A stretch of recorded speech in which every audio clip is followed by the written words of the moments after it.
If you can bring me one randomized control trial study in humans that shows causation between saturated fat and heart disease, I will Venmo you $10,000. Strict carnivore for a full year. And then a year later, I had completely destroyed my health. I had tanked my thyroid function.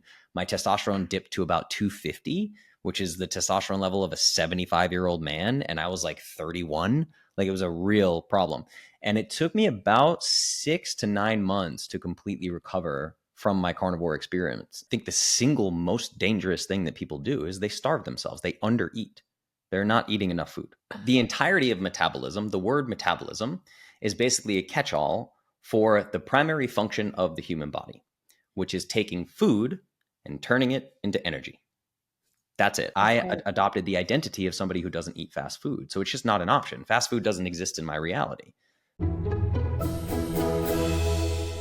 Hi, Justin. Welcome to the show. I was just thinking how cool it is to have your actual image next to mine, because usually I consume your content on Instagram and I see all those stories, and now you're here next to me.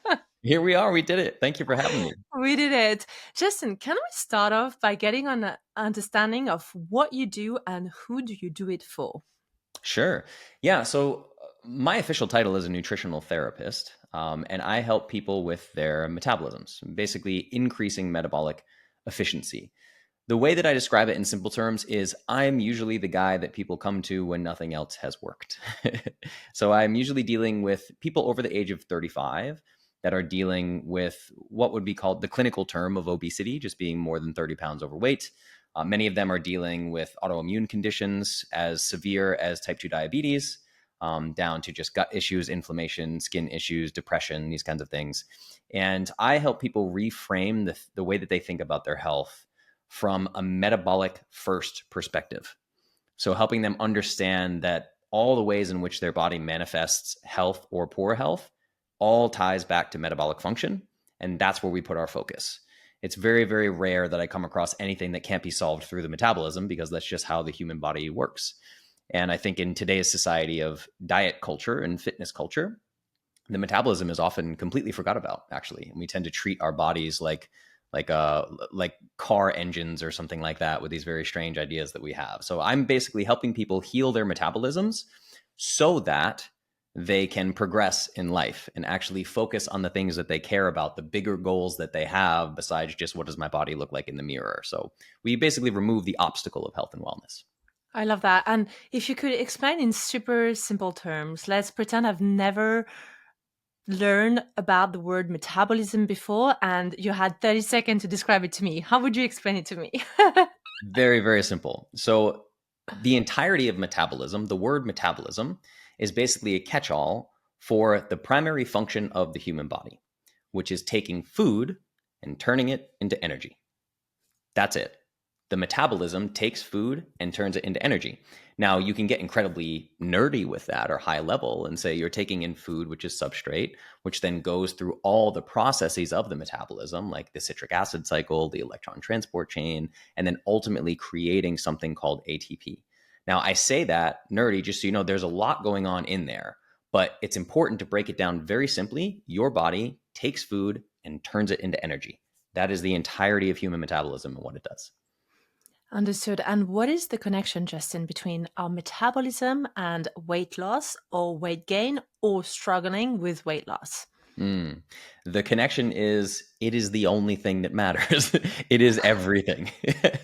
So basically, the way that I break it down, I won't use a lot of biochemistry terms today to keep it simple, but one that is very important is ATP.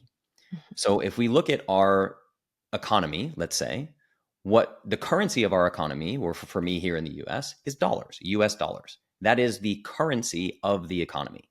The currency of the human body, the energy currency, is ATP. So I tend to use energy and ATP sort of, they can be swapped out for one another, right? They're basically the same thing. So when I'm saying energy, I'm talking about ATP. So the more energy you have available as a person, the healthier you're going to be.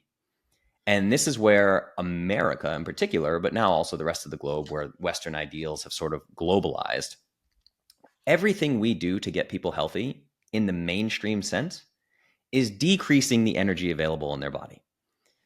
So it's very simple to see when we look over the last 75 years in America in particular, right? Currently, over 90% of adults suffer from at least one marker of clinical metabolic dysfunction.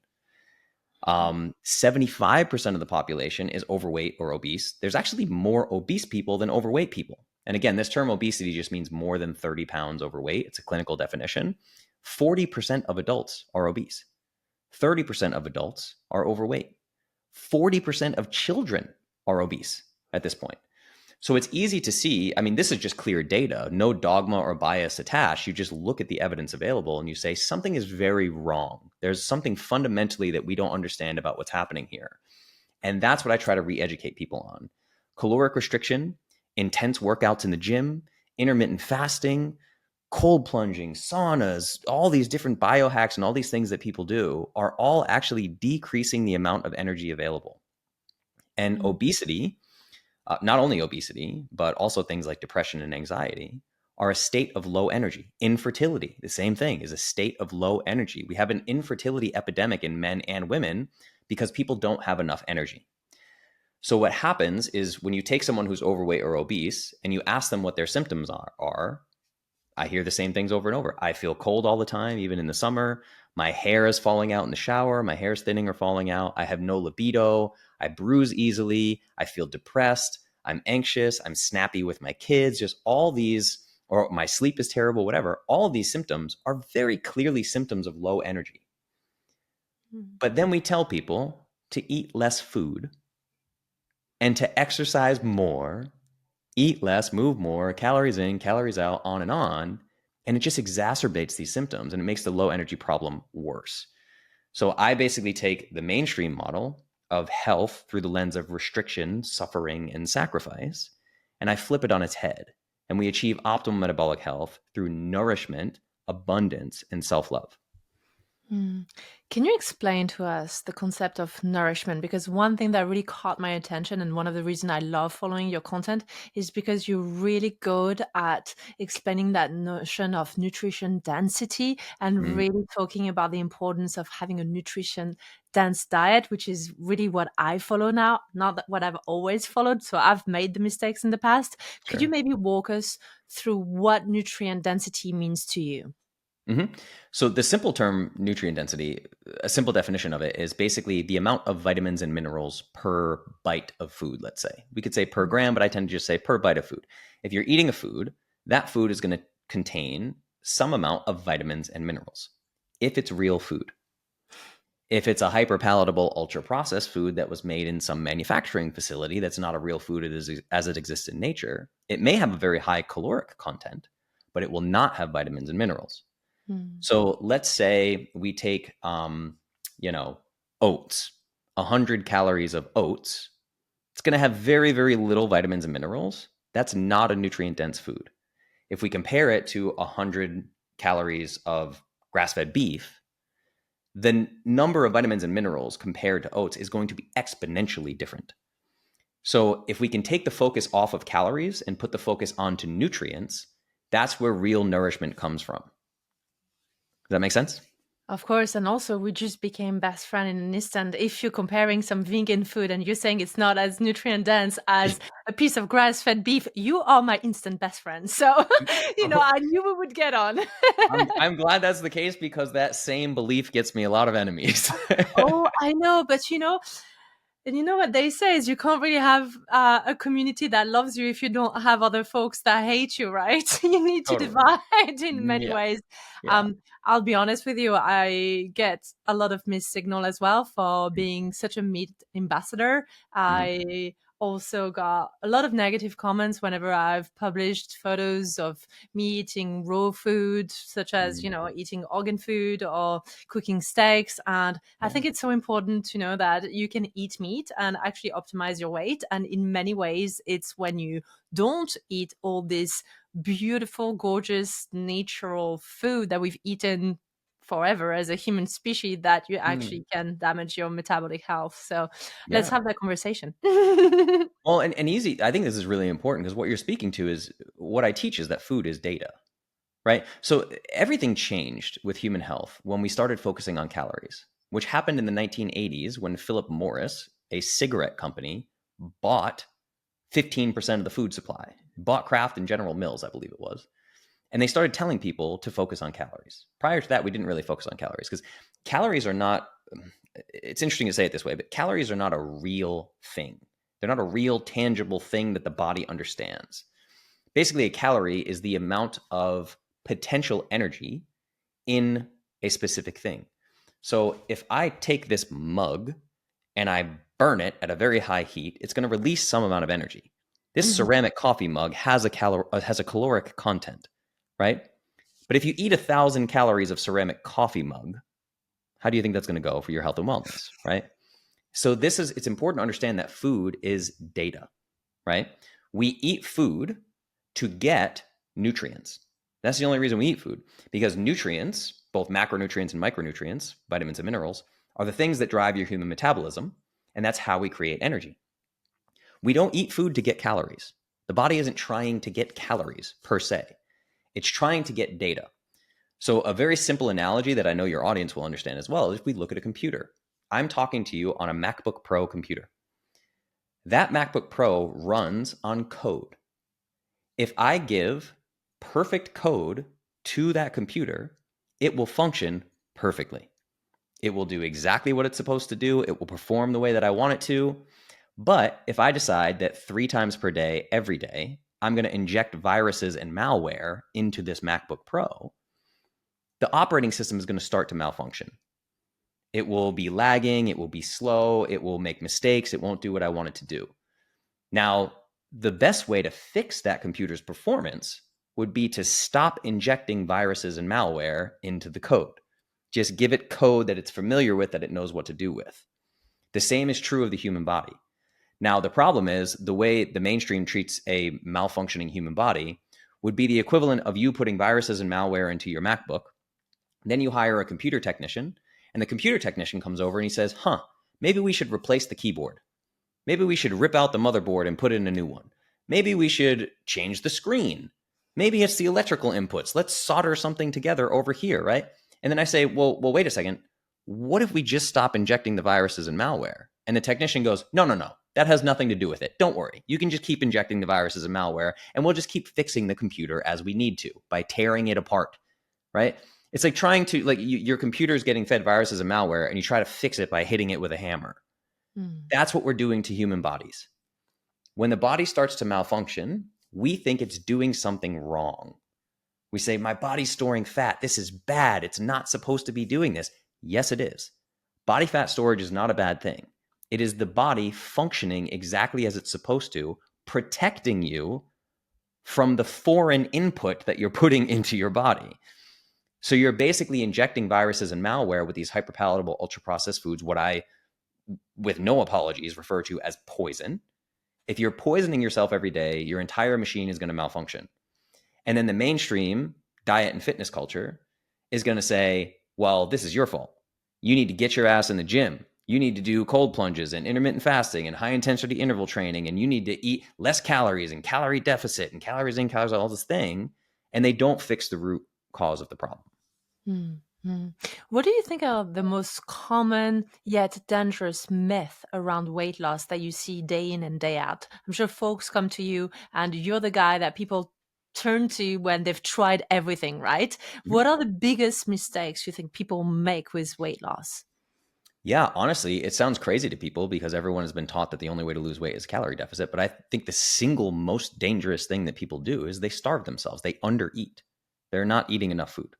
So they've been taught calories in, calories out. So they just restrict food as much as possible. And they cause all sorts of problems. And even if they lose body weight and they say, oh, this is a success, but now they're depressed and they have no libido and their hair is falling out and they're cold all the time. That's not health. We've tied health to weight loss, and that's a very dangerous thing to do. Now, if somebody is 300 pounds, right, or would that be 120, 130 kilos or whatever, then we want that person to lose weight for them to have an optimal life of health and wellness. But it doesn't mean that we need to starve them. Every single obese and overweight client I've ever worked with has somewhere between 10 to 15 micronutrient deficiencies when I test their blood. So I pull their blood, I run a micronutrient test. They're deficient in, on average, 10 to 15 micronutrients. When I test my own blood, I have exactly 0 micronutrient deficiencies because I eat plenty of food. So you Mhm. have someone coming to you as a client, let's say, if you're a nutritional therapist like me, they already don't have enough. They don't have enough nutrients. They're not properly nourished. It's very dangerous for me to tell them to eat less food. It's just going to make the Mm. problem worse. But it's counterintuitive because we've all been sold the propaganda of calories in, calories out. So, in other words, they're overweight, they're overfed, but they're undernourished. Is that Exactly. correct? Exactly. And the thing is, believe it or not, they're not always overfed on calories. Human beings do not eat more than they used to. We're sold this all the time. In the evidence-based communities, in the scientific community, people love to say the obesity epidemic is because we eat more than we used to. It's not true. We eat about 2,400 calories per day on average. Now, if you go back, they're only going back as far as the 1970s, which is when like real nutrition science kind of started. And they're like, well, in the 1970s, we ate 2,200 calories a day, and now we eat 2,400 calories a day. That calorie math does not explain the exponential rise in the obesity epidemic. It just doesn't make sense. So I take people further back in history. And my favorite place to go is 1939. The 1939 Yearbook of Agriculture had an edition called the Life Edition, because this was on the tail end of the Great Depression.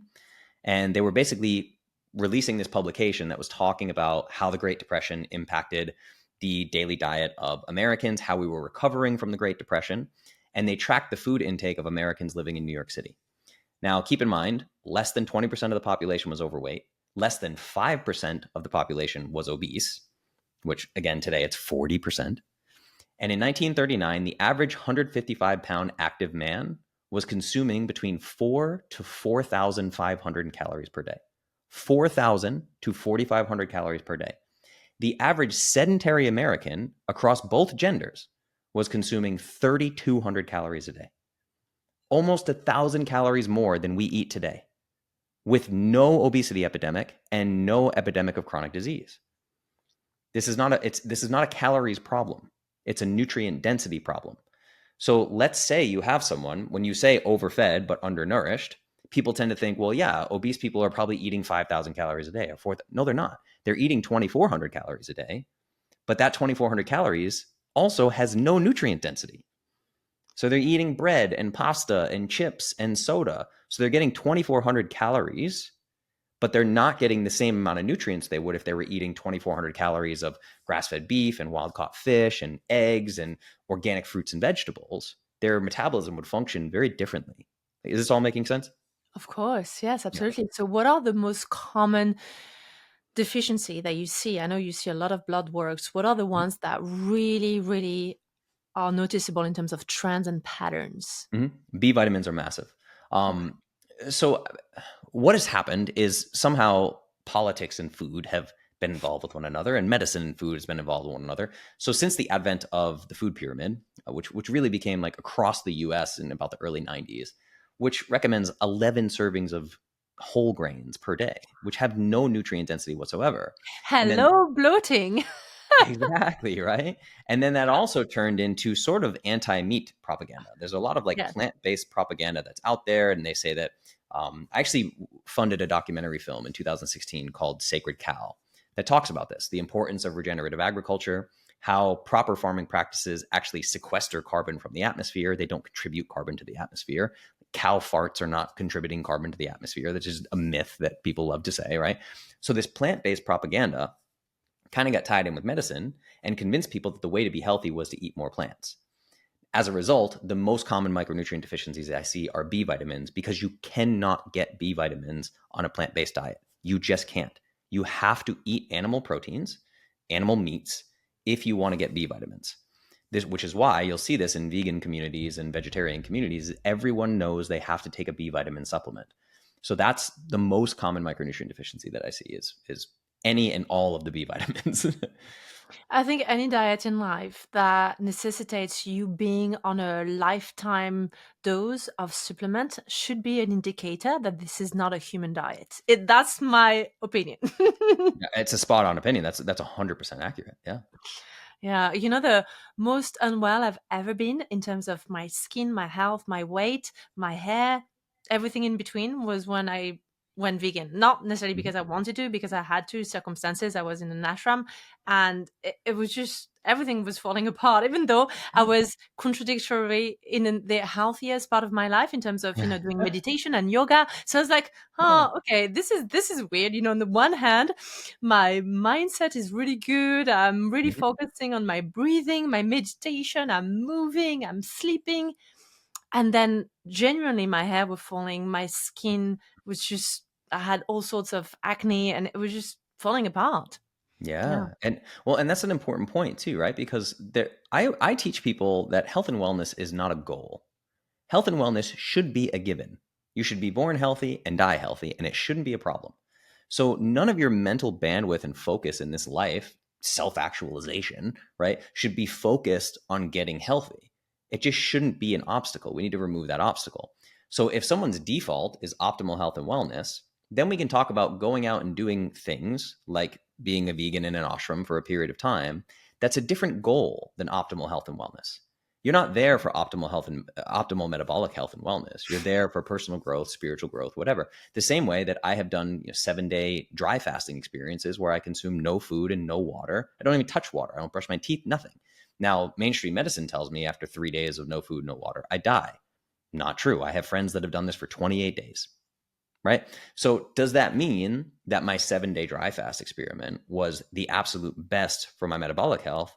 No, but I did it in isolation. I did it with my phone in airplane mode. I journaled. I meditated. I explored myself. I did ecstatic dance. I was learning something about myself and was expanding my consciousness in a very specific way, knowing that when I come back from that very acute stressor, that short-term 7 days, I'm going to reintegrate food in a really intelligent way. I'm going to nourish my body. I'm not going to hit the gym for the next 14 days because I'm letting my body recover from what it just went through.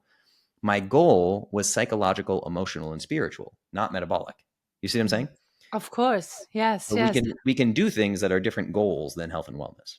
Yeah, absolutely. I love that you say that. And I think sometimes there is a cultural trend, particularly in the yogic community and the yoga. And I love to say that I'm part of that community, but Mhm. part with some boundaries, because very often, and I find that quite sad, there is still a sort of connection or an assumption that if you're a yogi, you must be vegan or vegetarian, Mhm. which I think is nonsense, right? Yeah. So you can be very spiritual, you can be a daily meditator, and yet you can be a carnivore, which I am. And in fact, I can meditate more and better when I've eaten a steak. Yeah, I totally agree. Yeah, I feel the same way. I have daily spiritual practices and psychological practices, and I've been in this world for a long time. Actually, my highest level clients, right? I do metabolic health and wellness for people that are suffering from autoimmune conditions. And then my highest level coaching packages, which are a year long, are usually with elite level entrepreneurs with very high net worths who have figured out the success game, but not so much the joy, happiness, and love side of things. And I help them with that. And then I also work with professional athletes. My career as a nutritional therapist started with me doing weight cuts for UFC fighters, people fighting in a cage, right? So there's so many different things that we can do, but I teach people that they are creating their own reality. So every single day of mine includes visualization practice. It includes journaling. It includes meditation. I do all those things and operate at what some people would consider like a very high level of self-awareness and spirituality. And I do it all with an animal-based diet. Oh, good, Yeah, good. Justin, I was wondering, could we step into the shoes of one of our typical clients? Could we pretend for the next few minutes that I'm about to meet you for a consultation just to give a sense of what you work with and how you work? And let's say, I'm Tina. I'm stepping away from being Charlène, the podcast host. I'm sure. stepping into the shoes of Tina. And this is the first time we speak. I'm about maybe, let's say, 5 kilo over my ideal, so 11 pounds. So I wouldn't say I'm, obese by any stretch of the imagination, but it's a really stubborn 5 kilos, 11 pounds. It's been with me for the past 10 years. I've tried keto, I've tried carnivore, I've tried cutting, I've tried Weight Watcher, you name it, I've done it. And it's Mhm. just that 5 kilo that is actually about, one dress size away from my ideal wardrobe. So I have Mhm. this whole collection of dresses, Justin, that I can never wear. And my husband Mhm. bought me, my daughter bought me, and they're just sitting there. And instead, I wear all these dresses that I don't like anymore. Justin, what would you start with? Well, I love the way that you framed that because you answered a lot of what my first questions would be. Okay. What is the problem? The supposed problem. It's not a problem, but it's a problem in your mind, right? So what's the Mhm. problem that you're having that you want to solve? And what have you tried to solve the problem? Now you tell me keto, intermittent fasting, carnivore, exercise, whatever. And all I'm doing is I'm mapping a puzzle in my mind. I'm doing a mind map of all the different things that you tried, how I think you got here, and how I think what you're currently doing is impacting things.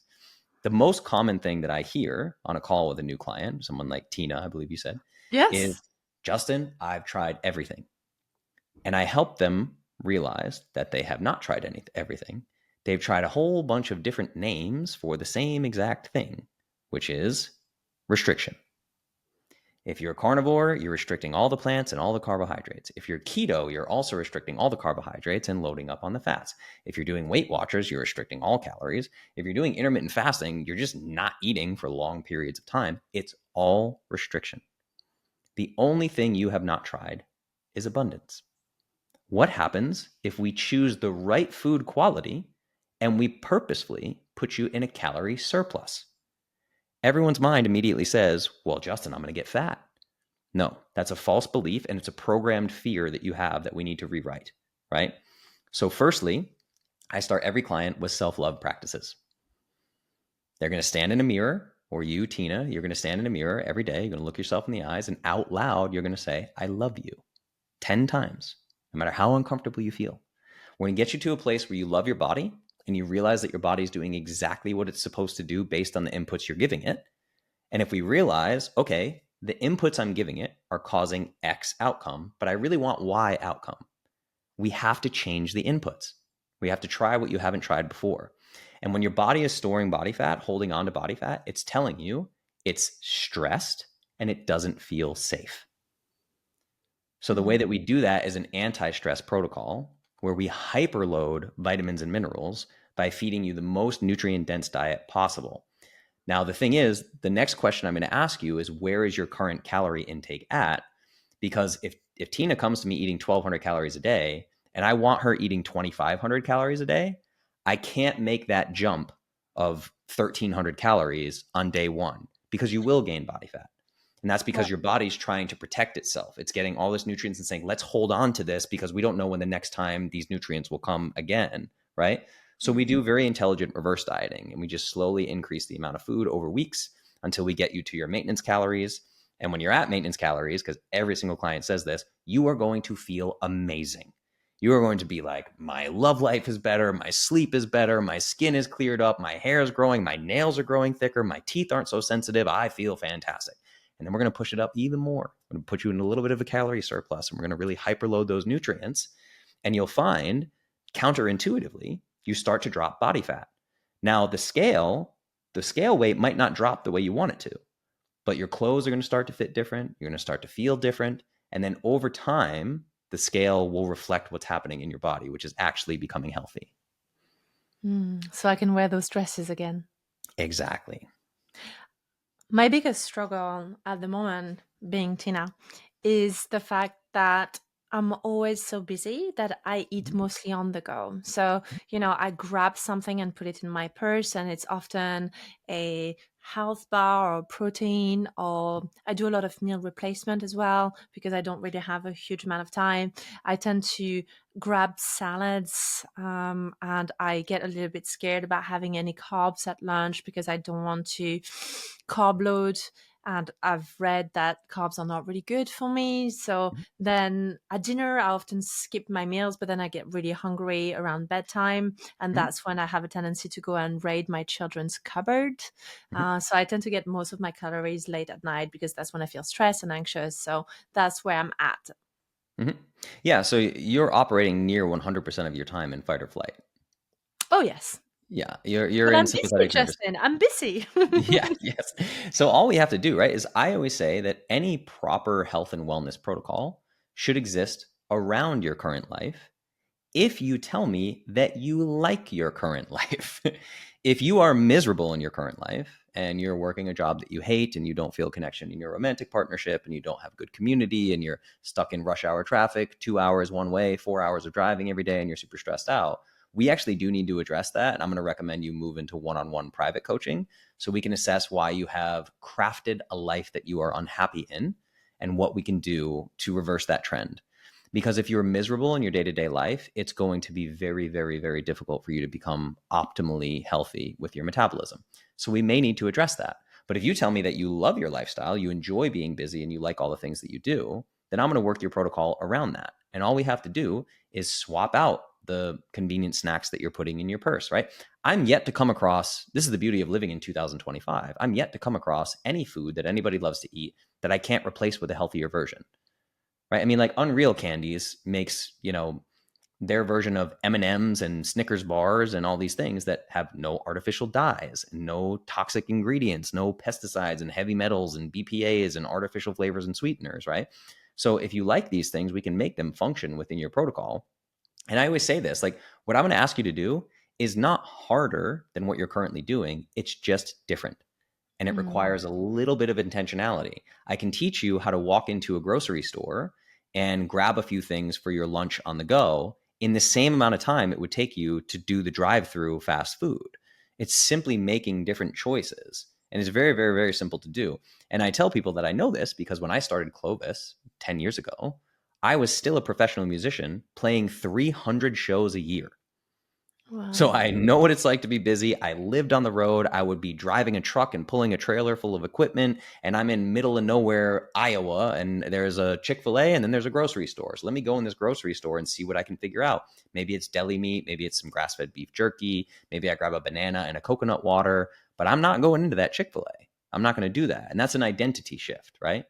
Of I course. adopted the identity of somebody who doesn't eat fast food. So it's just not an option. Fast food doesn't exist in my reality. So I have to Mm. figure out what does exist in my reality and how I can make that work, which is why every client I get gets these documents that I have that are travel tips. Here's how you do this on the go and just make it easier. So, what are your top tips for really busy folks listening to us right now that are relating to everything you're saying and perhaps making their busyness a bit of an excuse or a reason why Mhm. they have this stubborn weight? Yeah, totally. So this depends on the individual, right? So the advice I'm going to give right now, like sometimes I give advice that I give to entrepreneurs, let's say, and it can be triggering for non-entrepreneurs because they don't have the same resources. Like everyone has a different budget, everyone has a different lifestyle, all these things, which is why everything I do, like my primary program is called the Custom Metabolism Reset for a reason, because no two protocols look the same. I'm never going to recommend the same thing for two different people. Human beings are like snowflakes, right? So I just want to preface that by saying, like, I'm going to give different recommendations depending on the person's situation. But what I'll have people do, especially executives, busy business people, entrepreneurs, I use a program called Toggle, it's Toggl, and I have them actually track where their time is going. So their first week with me, I might ask them to basically track every moment of their day. How much time are you spending on emails? How much time are you spending on Zoom meetings? How much time are you spending in the car? How much time are you blah, blah, blah? And I'm going to help them replace some of those tasks through delegation, right? And help them understand the economics of you're losing money by doing this thing, right? And also helping people understand that the lower your energy level is, you're also leaving more money on the table. I own 4 companies right now. I'm doing podcasts with you. I'm filming documentary films. I'm taking care of my pregnant fiance. I'm traveling with friends and maintaining a social life. All of these things, and I go to the gym every day. I make sure my meals are made. All these different things, right? I couldn't do that from a place of low energy. So with what you told me your audience is, if we have busy professionals, I just try to make it make sense to them in terms of ROI. There is no better ROI for your business and for your personal income in your bank account and for your family life, the amount of love in your family life. There's no better ROI than increasing your energy levels. So you can make the excuse, I'm too busy. I have to do this. I have to do that. I have to do this. As long as you're prioritizing those things over your health and wellness, you're going to lose money. You're going to lose love and connection with your relationships. You're going to lose your health and wellness, which then means you got to go get medical care and pharmaceutical drugs and all these things. And it's insane. Like the average 40-year-old woman with one chronic condition over her lifetime will spend nearly $300,000 more out of pocket on medical care than someone who doesn't have that chronic condition. So we really need to shift priorities in people's minds. And like, I don't care how busy you are, your health and wellness needs to be at least one of your top 3 priorities, or I'm probably not the guy to work with you. So, what would be your recommendation for, a sample breakfast, a sample lunch, and a sample dinner for somebody really busy that, has the budget to invest in their nutrition, but Mhm. is very tight on their time, so they are quite time poor. What would you say would be, a good idea for a healthy breakfast, healthy lunch, healthy dinner? hmm I find that most people in the shoes that you're talking about tend to be a little less busy in the evenings and a little Mm. more busy in the morning. They start their day and it's like, here we go, right? So I just have people prepare things the night before. And I have a rule in my programs that you eat 30 grams of protein within 30 minutes of waking up. The 30-30 rule, right? So 30 grams of protein within 30 minutes of waking up. This might look like 3 eggs, and I make a daily superfood powder. That's a protein powder that people put in their coffee. So like 3 eggs plus your coffee with a scoop of daily protein superfood powder in it, you're done. You got your 30 grams of protein within 30 minutes of waking up. Very, very easy. You could scramble up some eggs the night before and then just throw them in a pan and heat them up really quickly. You could prepare steak, fish, a can of tuna. You could get grass-fed beef sticks from a company like Chomps. Like there's any number of things that you can do, but I want you to start your day with protein, and I want to start it with at least 30 grams of protein. So I also don't have a problem. You mentioned earlier meal replacements and those kinds of things. I don't have a problem with protein powders. It's just that most of them on the market are total junk. So as long as you're going with something that is a really high quality product, you're getting like a grass-fed pasture raised collagen powder to get some protein in the morning. That's totally okay. Just understand that the goal of my programs is to increase your metabolic rate. So the more you're getting protein from whole foods, the better, because that ramps up your digestion. Something like a collagen protein is like an isolate that doesn't actually require digestion. It can almost immediately enter the bloodstream. So you're not going to get the same ramp up of your metabolism, which is why I say like eggs plus superfood powder is a good idea, because you're at least getting whole foods that your body has to digest, and you're getting supplemental protein as well. But in a perfect world, let's say you'd eat steak for breakfast and get 30 grams of protein, which would only be a few ounces of steak. It's not that much food. You could do it with deli meat. You could do it with smoked salmon, like whatever you decide that you can stomach in the morning. That's what I recommend that you do. And then the same goes for lunch and dinner. Is like lunch and dinner is going to be some amount of protein, some amount of carbohydrates, and some amount of healthy fats. I really do like pretty balanced approach to health and wellness. I don't have people go low carb. I don't have them go keto. We're understanding that fat and carbohydrates are just fuel sources. Neither one makes you fat, right? A damaged metabolism and toxins make you fat. So as long as we're getting out all the poison, we don't really have to obsess over how much fat, how much carbohydrates, and all that. And every meal tends to kind of look the same. You have a very high quality animal protein that's really the center of the meal that you're eating. And then you have some healthy carbohydrates and you have some healthy fats. It's very simple. I usually recommend 3 meals a day plus maybe 2 snacks for people to get in what they're trying to get each day. I'm surprised, Justin, you didn't say that the center of my plate should be a bowl of oats. I'm really disappointed here. I thought you were going to tell me cereals for breakfast, cereal for lunch, more cereal for dinner. Special K. What's the lowest calorie Let's cereal that we go can have for for it. breakfast? My No, goodness. definitely not. Definitely not. Now, though, I do want to address that because, you must have learned so much from Mhm. Sacred Cow, that documentary, being part of it. And I know you are an ambassador for animal protein. What do you say when you have folks coming to you and say, just in 3 eggs for breakfast, I'm gonna have a freaking heart attack. If I eat a steak, I'm gonna die. And this kind of fear, right, that folks Yeah. have around meat and eggs, and now there is fear around fish. It's just gone wild, really, that anti-animal propaganda. How would Mhm. you reassure someone in a rational way to actually integrate a little bit more animal-based protein, non-nonsense protein in their diet? Yeah, these I try to come up with analogies. It's the same when someone asks me what's wrong with seed oils, and I have to come up with an analogy Oh, because and cover that too.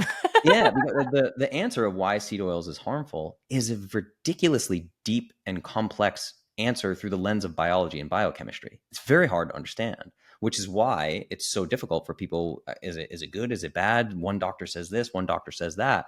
The same is true of the connection between heart disease, the so-called connection, which doesn't actually exist, between heart disease and saturated fat, right? And it's very simple. I've done hundreds of podcasts in my life, and I always say, like, if you can bring me one randomized control trial study in humans that shows causation between saturated fat and heart disease, I will Venmo you $10,000.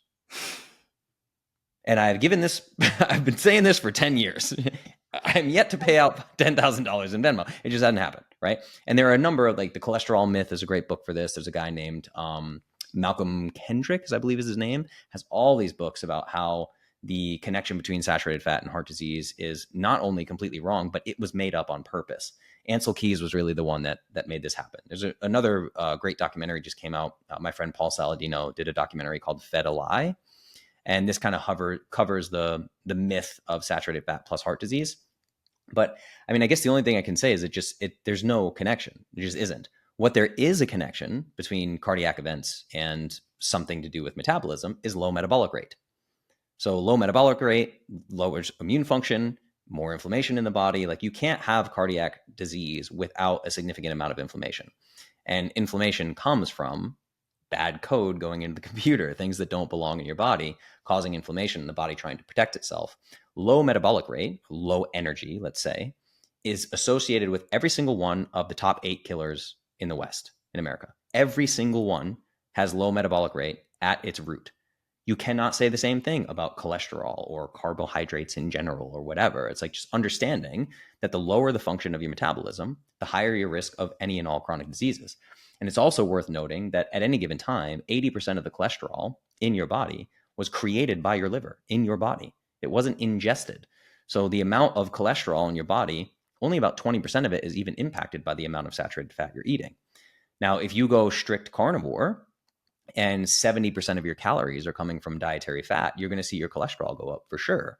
But is that cholesterol a problem in the absence of systemic inflammation? The answer appears to be no. So saying that saturated fat causes heart disease is a bit like saying firefighters cause fires, where you say, well, every time there's a fire, there's a bunch of firefighters there. The firefighters cause this fire. That's how silly it is to say saturated fat causes heart disease.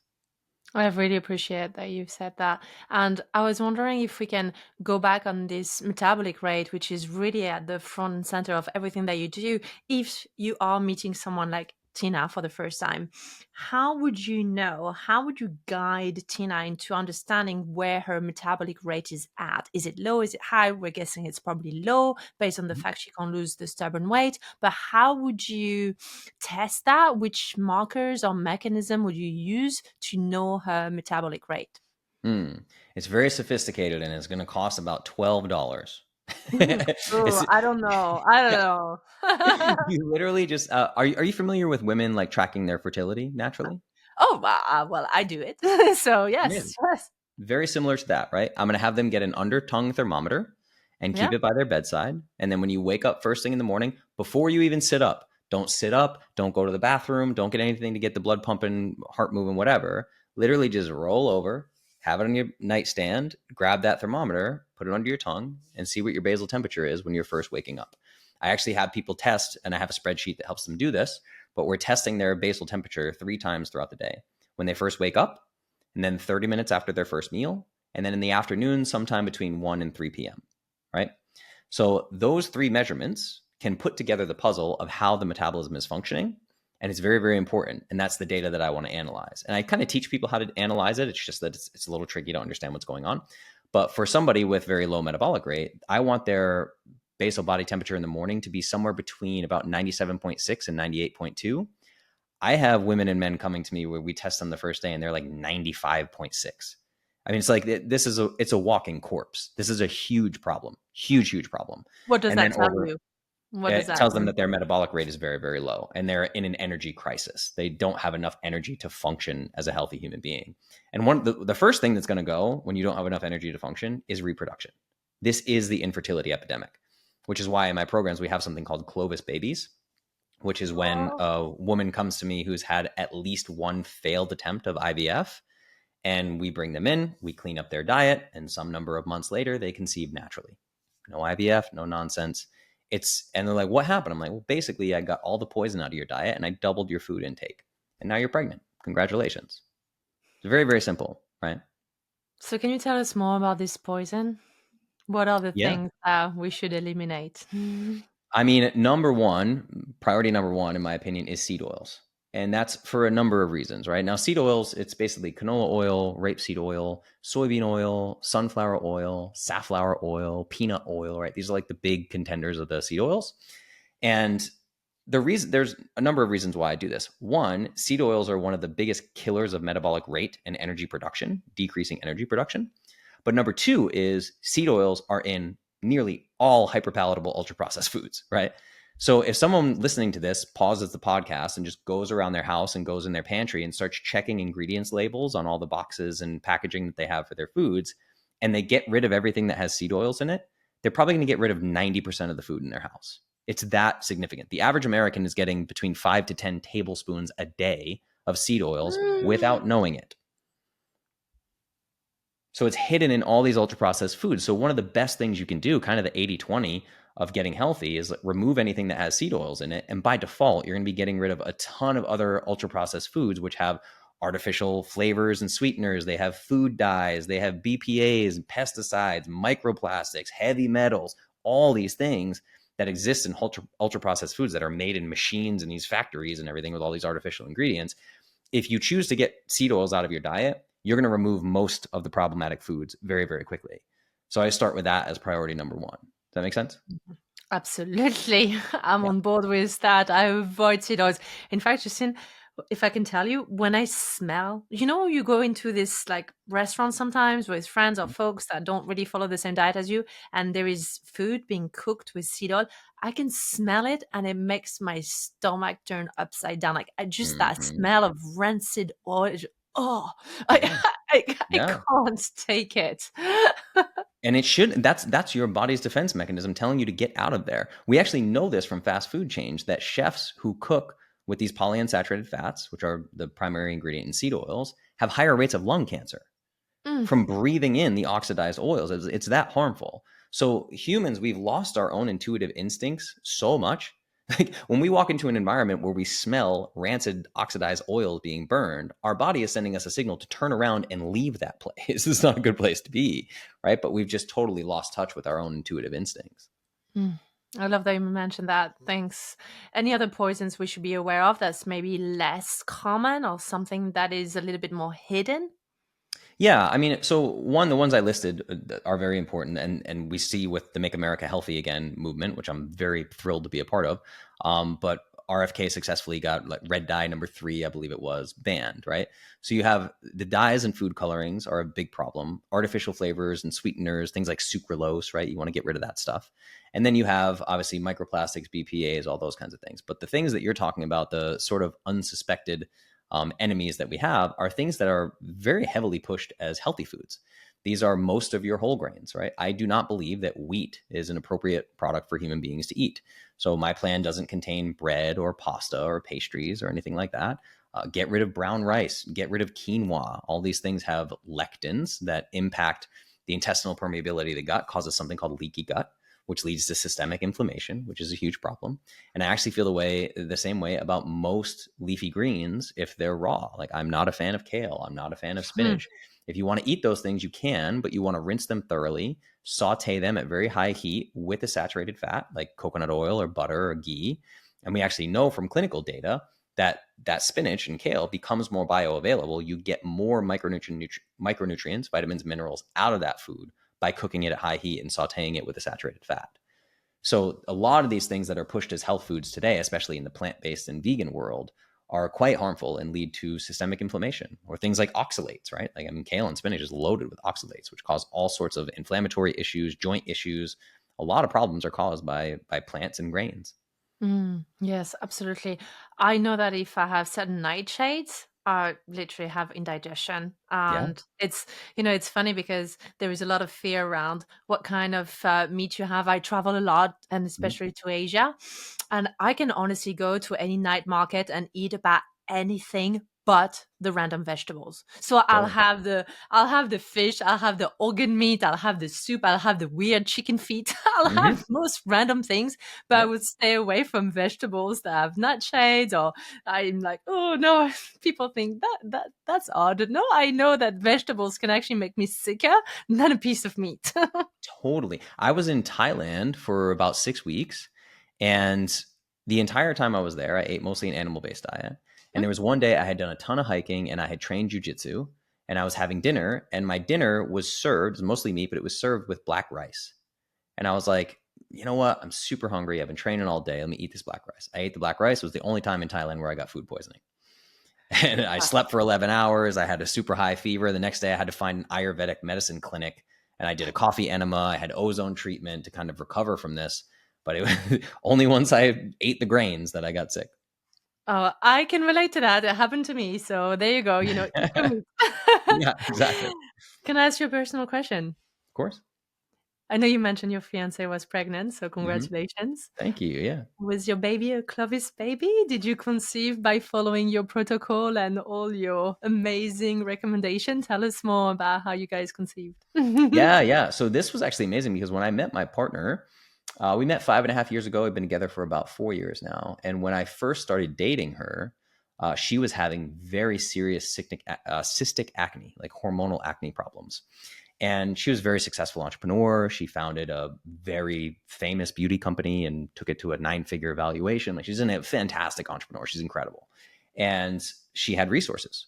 So when I first met her, she had spent over $100,000 working with concierge medicine doctors and dermatologists and all these people. She had one of the best dermatologists in the world tell her that her food had nothing to do with her skin issues. Now, enter me doing what I do for a living, and I'm now in this partnership with Megan. And she finally just came to me and she was like, I don't think these doctors know what they're doing. Like they're not solving my problem. They have no answers for me. Can you help me? And we went on the journey of cleaning up her diet, getting rid of all these toxins that we talk about, making sure she was eating plenty of food, et cetera, et cetera. And over time, her skin cleared up. It's now perfect. And we had no problems with fertility. We're both very, very fertile. So it's very, very easy to get pregnant. So she's followed virtually my same way of eating for about 4 years. And, she's 35 years old. She's already, by mainstream medical standards, this is a geriatric pregnancy, which is insane. Such a stupid term that they scare women with. And our baby is super healthy. We're about halfway through the pregnancy process. The baby will be Oh. here in July. And yeah, we're both and I'm 38 years old, right? I'm like, my testosterone is naturally a bit above 850. I don't supplement any hormones or anything like that. And we're both just very metabolically healthy. So it was very, very easy to make a baby. And did Megan make any intentional effort while she got pregnant to support a healthy pregnancy with different kind of nutrient density? Yeah, absolutely. And a lot of it was animal based, right? Like one of the things we did near Oh, immediately. shocker. Yeah, shocker, right? Once we decided that we wanted to have a baby, we focused a lot on oysters and beef liver. So Mm. beef liver is basically nature's perfect multivitamin. Oysters are very important for things like zinc. And then we made sure too, once she had once she was pregnant, like we do some supplemental B vitamins, even though her diet is, I mean, basically perfect, is virtually perfect, right?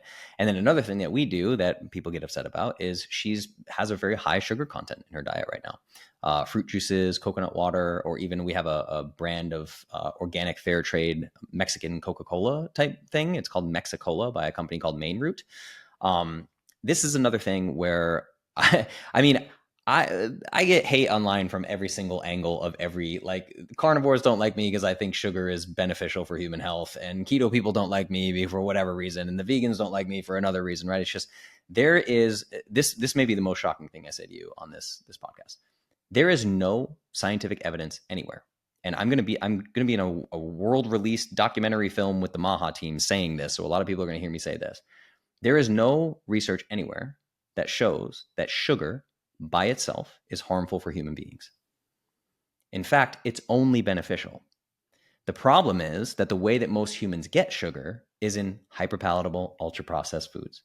So you can go through all the scientific, I've been up, down, and all around this. I learned this by a PhD named Kyle Mamounis, who did his PhD dissertation on this and basically said, you can't find any literature anywhere where humans are consuming sugar without seed oils, without polyunsaturated fats. So all of the research that's done is showing harm from like a high fat, high sugar diet. The sugar is getting blamed for this, but they're actually being fed seed oils in the study. Same is true of rodent studies and all these things. Yes. So sugar is every single cell in your body can oxidize sugar to create ATP. It's a very, very fast source of energy. It's also the fastest way to decrease stress levels, right? So when you have busy entrepreneurs, executives, athletes, this kind of thing, and they're like low carb plus intermittent fasting, and they're having issues, and it's like, you need some sugar in your diet. You need some carbohydrates. I'm so glad that you've said that. Since we're going down the non-conventional, let's go into the controversies. I'll share a personal story. I actually really hurt my thyroid function by going keto. And I was pro keto for a long time and I pushed it to the extreme. I eliminated a lot of the sugar, even the healthy ones. So when you're keto, you even eliminate fruit and fructose. Mhm. And my thyroid did not like that. And it took Mm. me a while to restore it. I even had to supplement with desiccated thyroid. Yep. And one of the first things that I do now in the morning when I have my breakfast is I have a freshly squeezed orange juice, homemade. I wouldn't buy it in a bottle. I don't believe in Mhm. all these preservatives and conservatives and all the crap that's in it and the Yeah. plastic in the bottle as well. No, thank you. But Mhm. instead, I get organic, beautiful oranges and I just squeeze oranges. And it's thyroid food. Like I actually feel, I used to have cold hands. I no longer have cold hands. I had Mhm. cravings or felt a bit cranky. I don't, and I have a very busy day. And that one glass of orange juice is just amazing. It's incredible. And I mean, a lot of people have gotten to this place, myself included. So probably the most famous carnivore is Paul Saladino, the carnivore Yes. MD. And What's Paul's a his good friend of take? mine. The what? What's his take on that? What would he say if he was part of this conversation right now? Yeah, I mean, if you followed Paul's journey, Paul now eats between 250 to 350 grams of sugar per day. He eats a ton of fruit, a ton of raw dairy, and a ton of raw honey. So he completely reversed his stance on this, same as me. So Paul and I were buddies way back years ago, and his first best-selling book, The Carnivore Code, has CGM data in it. It's my CGM data. So we were going back and forth on this. I was strict carnivore for a full year. And this happens to vegans a lot as well. It's like the first few months, they feel great, right? I felt great on carnivore. And then a year later, I had completely destroyed my health. I had tanked my thyroid function. My testosterone dipped to about 250, which is the testosterone level of a 75-year-old man. And I was like 31. Like it was a real problem. And it took me about 6 to 9 months to completely recover from my carnivore experience and get my thyroid function back and my testosterone back up into the Wow. 800s. And it took a lot of repairing and a lot of reprogramming my beliefs, because the reason I pushed the sugar thing so hard is because I fell into that category. I was fooled by trash research and listened to people writing books and calling sugar the white devil and all these things. And I fell into that as well. And it was hugely problematic. And I had to recover from it. I love that you said that, and I think it's important to distinguish between a biscuits, right, filled with seed oil, like not the kind your grandmother baked, Right. Yeah. but the kind you grab from the shelf and has a shelf life of like Yeah. 1 year or something scary like that, Yeah. Yeah. and it's got preservatives, colorants, seed oils. Like Mm-hmm. that's not the sugar we're talking about. That's sugar Yep. mixed with crap. That's poison. But Mm-hmm. the sugar we're talking about is nature's sugar, like your honey, your juices, your fruits. I eat loads of honey as well. Like I Yeah. even sometimes, I don't know if you've noticed that, but when I have just a coffee versus if I have a coffee with full fat, creamy milk, Mm-hmm. Jersey cow type of milk, which has natural sugar in it, right? Sure. I don't feel the jitter from the Mm. caffeine that I would if I had a black Italian style espresso. So Yeah. the more fat milk I put in my coffee, as long as it's not some crap like soy milk or Sure. anything Yeah. crazy like that, um, the fattier, the sugary sort of milk makes Mhm. my coffee less, provoking of jitters and anxiety. Totally. Yeah. So coffee, believe it or not, coffee is probably the closest whole food we have that mimics a desiccated thyroid in the body. It's almost like supplementing thyroid hormone. Like coffee is that thermogenic, the way that it ramps up metabolic function. So a lot of people think that coffee is bad for you. I am a huge proponent of coffee. I think coffee is a health food. I think it's great for thyroid function, metabolic function. The problem is a lot of people drink it black, and it is not designed to be drank black. You shouldn't be drinking black coffee on an empty stomach. What it's basically like doing is like you have a car with very low fuel, no fuel in the gas tank, and you just stomp down the gas pedal and just put the car in neutral and just rev the engine as hard as you can. That's like drinking black coffee on an empty stomach. And people do this because of the rise of intermittent fasting. It's like, well, don't worry. When you're intermittent fasting, you can have water and you can have black coffee. So now you're already stressed and suppressing your thyroid function by intermittent fasting. And then you layer black coffee on top of that and just stress your metabolic system, put yourself in sympathetic fight or flight mode. It's really a huge problem, which is why if you add, and historically over time, if you go back in time, your great grandparents would have almost never drank black coffee. They would have been putting milk and sugar and all these things in their coffee historically. That's why you hear milk and sugar in coffee, because historically that's how it was done.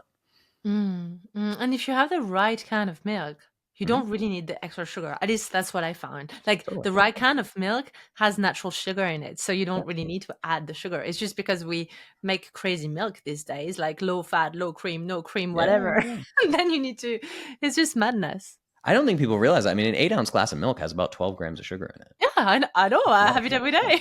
Yeah, totally. You know? And guess what? When I fucked up my thyroid, I stopped milk too. Yeah, Yeah, totally. of course, because I'm Yeah. keto. I can't have milk. God forbid. Yeah, yeah. And I mean, the sugar So, stuff too is it's really tricky because we had Clovis babies. Then I also had a program called Clovis Kids where I would help parents get their kids healthy. And we talk about this all the time is like you have all this data that people cite that say like sugar is as addictive as cocaine and blah, blah, blah. It's like saying sugar is addictive is like saying humans are addicted to oxygen or humans are addicted to water. Every cell in your body runs on glucose. So it's like you're saying you're addicted to your body's primary fuel source. That's an insane thing to say. But the reason why these things come out of people's mouths is because you'll have like binge eating studies where it's like studies showed that children will binge eat sugar to the nth degree, and when you give them no sugar, they don't eat as much. So it's basically like saying that kids can't control their eating if they're eating sugar because sugar is addictive. But then you dive into the mechanistic data of those studies, and what they're calling sugar is like breakfast cereal, Gatorade, Mountain Dew. You're like, wait a second, you were not feeding them sugar at all. Like, if you fed those kids sugar water, you just took sugar and mixed it in water, they'd have a few sips of that, and then they'd be like, no, thank you, I don't want anymore. That's making me feel sick. I don't like that. That's yucky. But when it's hyper palatable, ultra processed food, blue Gatorade or whatever, it's literally disrupting the function of their hypothalamus, and they can just eat and eat and eat and eat because their system has been hijacked by viruses and malware. You're putting bad code in the system.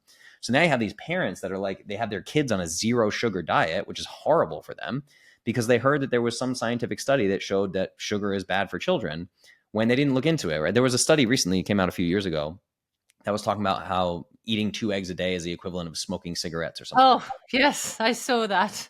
Yeah. So one, I had to pay. It was the study was hidden behind a paywall. I had to pay $40 to access it. So I know like the average American is not spending $40 to read this study. And then I go into the study, the mechanistic data. Some of the things that they were calling eggs was cake batter, brownie mix, pastries. So I'm like, this is not an egg. This is insane. You start to look at the way studies are done. It's crazy. And then people just take the headlines and they make health decisions about them. And it's really catastrophic. Well, it's a bit saying like meat is bad, and they're talking about folks that eat like cheeseburgers from a fast food chain. Like that's Exactly. not meat. That's crap, and that's not Totally. meat. When I eat meat, I'm talking about venison. I'm talking about grass fed. I'm talking about Yeah, a good lamb. That's meat. Don't compare exactly. something that's just processed junk to what actually is natural food. Yeah. I mean, it's the same thing with calories in, calories out, right? When we try to tell everybody that calories are the problem, you're throwing the baby out with the bathwater. So you say, well, eat less calories. People just eat less food across the board. No, no. Food is only good for you in any amount, right? You don't have to actually count calories if you're eating nothing but single ingredient whole foods because your satiety hormones will work perfectly. So Mm. we'll get haters online. They'll be like, so you're telling me that I could eat 10,000 calories a day of meat and fruit and I'm not going to get fat? I'm like, I'm telling you that long before you got anywhere near 10,000 calories of meat and fruit, you would throw up from force feeding yourself. Like, you can't eat 10,000 calories of meat and fruit. You can eat 10,000 calories of Domino's pizza or fast food very quickly, but you can't do that because the data coming into the system is perfect. So it's very, very, very difficult to overeat food that actually exists in nature. It's very easy to overeat hyperpalatable foods. Yeah, absolutely. Can I ask you one last question? Sure. And it's a genuine, candid question about my life. So if you want to tell me off and tell me I got it wrong, go for it. Yeah, Okay. let's go. Yeah.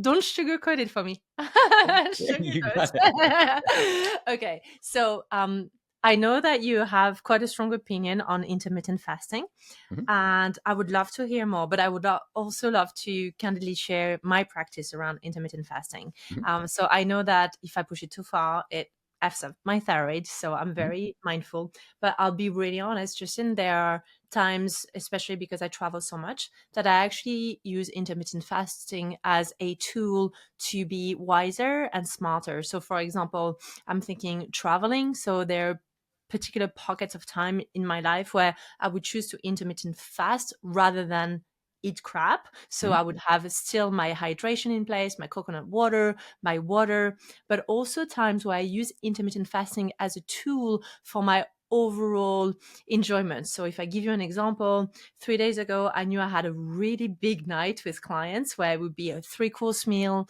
There would be networking. There would be a lot of food. And honestly, I wanted to be social. I didn't want to be the awkward one. I wanted to have the starter. I wanted to have the main, and I wanted to have the dessert. And so what I did do very intentionally is I didn't have lunch. I had a good breakfast. I didn't have lunch because I wanted to have a bit more fun and freedom over Mhm. dinner. Is this a terrible strategy? Tell me the truth. No, no, not at all. Not at all. And this is the thing, right? Where people get into trouble is 90% of the time they're eating unintentionally and in very unhealthy ways. 10% of the time they're getting it right. And then when they start a new diet program and they don't get results in 3 weeks, they're like, why isn't this working? And I'm like, the last several years, 90% of your time has been off. You strike me as somebody who is very intentional with your nutrition, very intentional with your lifestyle, health, and wellness. So what I tell people is if you can get this right most of the time, then these little one-off situations, one, if you only have junk available to you, then intermittent fasting is probably more beneficial than eating that junk or getting juice full of microplastics or whatever, right? So the problem that I have with intermittent fasting is when it's done chronically. So we know within 12 hours of intermittent fasting, your thyroid function is suppressed. We also know that for women, intermittent fasting is especially harmful because of the hormonal fluctuations that they have, especially if it's a woman that still has their cycle, right? So I've never seen intermittent fasting done daily not have negative health outcomes in women. I've never seen it. Really? Really. And Men can tend to get away with a bit more. what would you consider intermittent fasting though? For the average woman that would engage in a daily form of intermittent fasting, what would you start considering intermittent fasting? Because I know the window varies so much. Where would you draw the line in terms of that's intermittent fasting? Yeah, anything over 12 hours, in my opinion. 12 hours, I tend to look at, we operate in 24 hours, light and dark cycles. A 12-hour fast, I tend to look at as a circadian fast. There are some people that just don't eat when it's dark out, right? And it's like, you can do that. That's totally fine. And up to about 12 hours, like you're going to be okay. Now, if you're a professional athlete or something like that, and you're beating your body up every day, I wouldn't recommend that because you need more fuel because you're putting heavy, heavy demands on your body.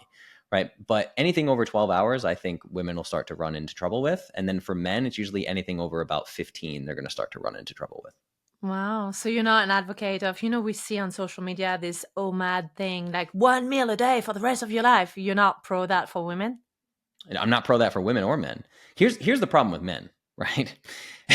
If you look at the most popular health and wellness influencers today, men, right? Huberman, Joe Rogan, Peter Attia, Tim Ferriss, whoever, right? They're all bald.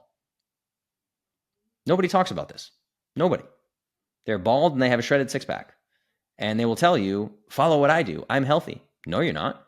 You're not fertile without supplementing TRT. Andrew Huberman is on testosterone and peptides, right? So you have these people that are claiming to be health and wellness experts that are like, do what I do. Because the way that we view health and wellness in America is six pack or no six pack. And that is absolutely ridiculous. If you go back in time, you see all these carnivore accounts, Carnivore Aurelius, whoever, and they'll post a picture of the beach in the 1970s or Woodstock in the 1970s, a big crowd. Look at this big crowd of people, not a single obese person in the whole crowd. That's true, but they also don't talk about how nobody in that crowd looks like The Rock, like a professional bodybuilder. Right? There's no professional bodybuilders there. When Arnold Schwarzenegger came on the scene, he was like a freak of nature, you know? So because of social media and comparison culture, we've broken our brains and we've started to believe that the more shredded somebody is, the healthier they are. But male pattern baldness is hypothyroid. Infertility is hypothyroid. So you have these guys parading themselves around as alpha males or the picture of health. And you're like, no, as a human, if you are of a childbearing age and you are infertile, you are by default metabolically unhealthy. You cannot be an alpha male in this world if you can't reproduce. The entire point of being an alpha male is to have more mates available to you for reproduction so your DNA stays alive. So our body image in the modern world is so fundamentally broken that, and the term I use for it is infertile six packs. We're taking health advice from infertile six packs. So the reason why I'm saying this in a roundabout way is people love intermittent fasting because it gets them shredded. And they're believing that being shredded equals more health. It doesn't. It's diminishing returns. You start dipping under 10% body fat and you've got a real problem on your hands. You're taking away from your longevity. You're taking away from your fertility. It's a serious problem. And it's why hormone replacement therapy and peptide injections are so popular today among biohackers, because these biohackers are doing things that decrease their fertility so they can stay super shredded and their abs look good on Instagram. And then they sell you that they're the picture of health. Nothing could be further from the truth. I have a full-length YouTube video coming out about this where I'm just like, I'm so tired of this. I'm going to link it up to this show. Amazing. I'm so grateful you shared that. And I'm particularly grateful because I think in the domain of burnout, a lot of the things that we think are good are not that good for folks that are burnt out. So, for example, the whole, cold plunge thing, and I have to be honest here, I did it for years. So I was, the biggest cold plunge fan. But I'll be honest as well. Like I have noticed that if I overdid it, it affected my thyroid negatively. I For have sure. also noticed that if I did it when I was super stressed and anxious, it would make me more super stressed and more anxious. So Sure. now I do it in a sort of preventative way because I've reached a state of genuine wellness and holistic care where I can take on that extra stress. But if I'm meeting with a man or a woman that's already super, super, super, super stressed, I'm not necessarily going to add on some of the activities that actually make you more stressed, even if it's the good stress. Exactly. I have a cold plunge in my backyard. I love it. And I do it every other day and I'm in there for 5 minutes. I'm in a 40-minute cold plunge for 5 minutes. I do long cold plunges, right? But there's a number of reasons why I'm doing that. In the wintertime, when I'm in cold weather, it gets cold here in Texas in the wintertime, your cells actually create their own vitamin D through cold exposure. So there's a lot of benefits from cold exposure that people are completely unaware of. They're just like, will it help me lose fat, right? That's all anybody cares about is like, will the cold plunge get me shredded? I'm like, oh my God. There's so much happening in a cold plunge that's really beneficial. But like you said, if someone comes to me and they're 300 pounds and they're type 2 diabetic and their hair is falling out, I'm not going to put them in a cold plunge. They don't need more stress.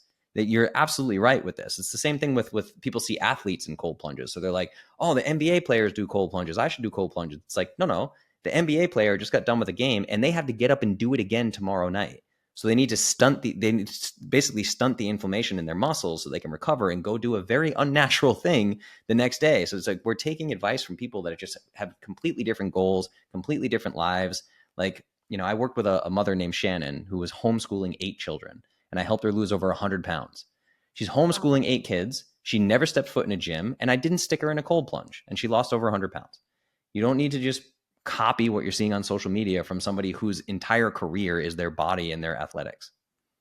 Thank you, Justin. I know you're about to have a baby Mm-hmm. and you're midway through pregnancy. Yeah. What is the first thing you're going to teach your child about nutrition, health, and wellness? Well, the thing is, I won't have to teach her, right? Because her mama is going to have the greatest diet, and we plan on breastfeeding that child, which is incredibly important. And we'll probably do that for at least 2 years, I would say. And then from there, she's going to witness what we do.